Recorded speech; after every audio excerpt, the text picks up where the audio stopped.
हमारे पूर्वज कितने आगे का और कितना फ्यूचर को देख सकते थे, इसका हम लोग अंदाज़ा नहीं लगा सकते हैं। आप समझिए कि आज गंगा नदी का जो हालत है, उसका आखिर कौन लोग जिम्मेवार हैं? हमारे पूर्वज जो रहे होंगे गंगा नदी को बचाने के लिए, आखिर उनको आस्था से जोड़ कर रखा ताकि इसको लोग दूषित कम करें और इसको संरक्षण में रखा जाए। लेकिन आज उल्टा हो रहा है। कहीं न कहीं देखा जाए तो धार्मिक रूप से भी गंगा दूषित हो रही है। दूसरी ओर है क्या, इंडस्ट्री, गवर्नमेंट कई उपाय कर रहे हैं गंगा को बचाने के लिए, लेकिन जो इंडस्ट्री, फैक्ट्रियाँ से गंदगी निकलता है और डायरेक्ट गंगा में जाता है, नाला का पानी, औद्योगिकरण, सारा जो वेस्टेज है वो गंगा नदी में ही जाता है।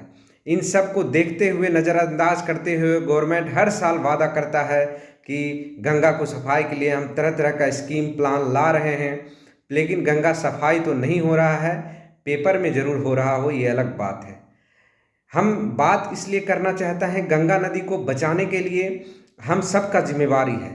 इसमें सिर्फ गवर्नमेंट या फिर सिंगल कोई व्यक्ति आके गंगा को बचा लेगा, गंगा को दूषित होने से रोक लेगा, ये संभव नहीं है। ये हम सब भारतवासी का जिम्मेवारी है, खासकर जो गंगा नदी से टच में हैं, जो उसके तट पर बसे हैं, जो आसपास ज़्यादा इस्तेमाल करते हैं, गंगा के एरिया के आसपास जाते हैं, उनको अपने गंगा को बचाने के लिए विशेष रूप से ध्यान देना होगा कि जितने भी लोग आज आस्था के नाम पर या उसमें जो शव को बहाया जाता है या इंडस्ट्री का गंदगी या फिर सीवेज का पानी, वो सारा गंदगी गंगा में जाता है।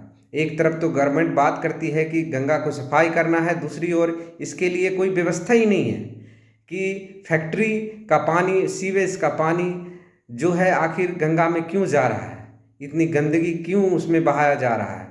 उसको ख़त्म करने के लिए कुछ नया कानून और कुछ ज़रूरी महत्वपूर्ण चीज़ें करना होगा गवर्नमेंट को, कुछ जो एक सिस्टम बनाना होगा ताकि जो है गंगा में दूषित जो वेस्टेज आता है वो किसी तरह उस पर रोक लगा जाए और समाज का लोग भी उसका विरोध करें। जो आसपास रहते हैं, चाहे किसी भी धर्म, जाति, मज़हब के लोग हों, सबको उसके लिए लड़ाई करना चाहिए कि गंगा में इस तरह का वेस्टेज नहीं बहाया जाएगा। चूँकि कहीं से भी वेस्टेज आता है, किसी न किसी एरिया, किसी न किसी गांव या किसी न किसी शहर से ही आता है, तो वहाँ के लोग को पता होता है कि ये वेस्टेज कहाँ से आ रहा है, उस पर आप लोग रोक लगा सकते हैं। पंडित श्री राम शर्मा आचार्य ने कहा है कि हम बदलेंगे, युग बदलेगा। तो जब तक हम लोग खुद नहीं बदलेंगे तो गंगा का सफाई नामुमकिन है। सिर्फ सरकार या किसी सिंगल पर्सन पर हम नहीं छोड़ सकते हैं और इसी तरह से हमेशा बोलते रहेंगे कि आखिर गंगा को कौन साफ करेगा, कैसे साफ होगा, तो ये कभी नहीं होगा।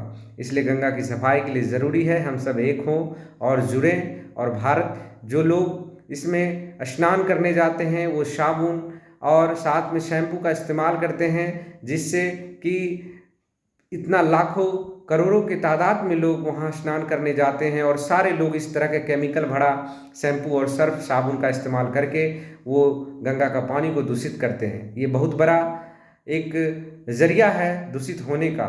और उसमें जो गंगा में बहुत सारे पशु जो जीव प्राणी रहते हैं, उसको भी उसका नुकसान हो रहा है और उससे विलुप्त हो रहे हैं।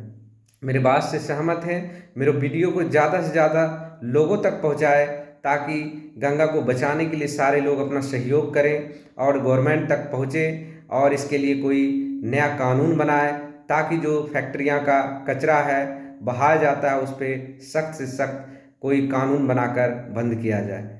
जय हिंद।